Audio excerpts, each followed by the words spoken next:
Hello বন্ধুরা, তো কেমন আছো তোমরা সবাই? অনেকেরই ফেসবুকের নাম চেঞ্জ করা নিয়ে অনেক প্রবলেম হয়ে থাকে, অনেকেই এটা করতে পারে না। তো আজকে এইটা নিয়ে ভিডিওটা হবে যে কীভাবে আপনারা আপনাদের ফেসবুকের নাম চেঞ্জ করতে পারবেন। তো বেশি দেরি না করে লাইক করে দিন আর সাবস্ক্রাইব করে দিন যেমন এই ভিডিও আরও পেতে। তো চলো স্ক্রিন রেকর্ডিংটা দেখে নিও।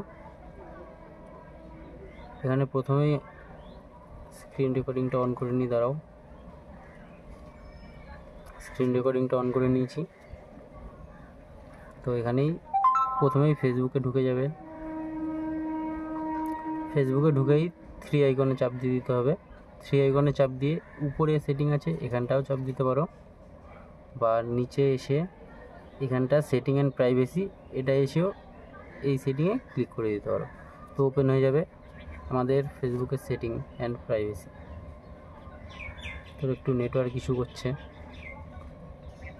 এই যে চলে এসছে account centre, see more in account centre, এটাই ক্লিক করে দিতে হবে।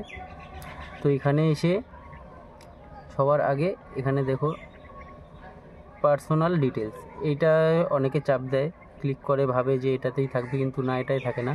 এই প্রোফাইল সেন্টার, এই প্রোফাইল দেওয়া, এই প্রোফাইলে গিয়ে ক্লিক করলেই আপনি পেয়ে যাবেন। তো এখানে আইডি আছে ইনস্টাগ্রামের আর ফেসবুকের, আমরা চেঞ্জ করবো ফেসবুকের আইডি, তাই ফেসবুকেরটাই ক্লিক করে দেবো। তো এখানে দেখতে পাচ্ছ সরাসরি নেম বলে চলে এসছে, এই নেমে ক্লিক করে দেবো। নেমে ক্লিক করার সঙ্গে সঙ্গে এখানে এরকম চলে আসবে যে আমার নাম আর আমার ইসে আছে, লাস্ট নেম আছে, এখানটা আমি চেঞ্জ করব। এই যে আমি আমার নাম আর লাস্ট নেম চেঞ্জ করব, এই যে এখান থেকে কেটে এই যে দিয়ে দিলাম। আর এখানে দেওয়া আছে 60 দিন আর চেঞ্জ করতে পারবেন না, মানে 2 মাস আর চেঞ্জ করতে পারবে না একবার নাম দেওয়ার পরে। তো এখানে রিভিউ চেঞ্জে ক্লিক করে দিলে এখানে দিয়ে দিয়েছি আগে দেবেন AN নাকি আগে SY দেবে। তো আমি যেটা করেছি সেটাই থাক। তো এখানে সেভ চেঞ্জ করব, তো সঙ্গে সঙ্গে আপনাদের নাম চেঞ্জ হয়ে যাবে। দেখো সেভ চেঞ্জ করে দিলাম।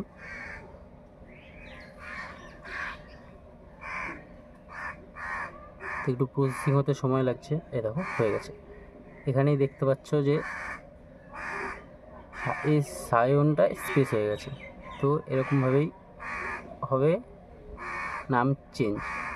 তো ভিডিওটি ভালো লাগলে লাইক সাবস্ক্রাইব করে দিও আর কমেন্টে বলে দিও আপনাদের কী কী অসুবিধা আছে। তো টাটা।